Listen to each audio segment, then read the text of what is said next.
Füzuli Abdullayev deyir ki, aşır, sazı al sinənə, mizrabını çək telinə.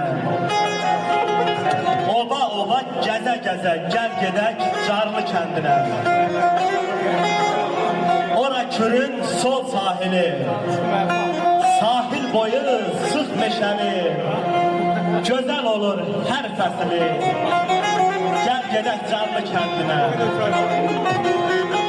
Kəndin gözəl təbiəti, şeirə sözə var diqqəti.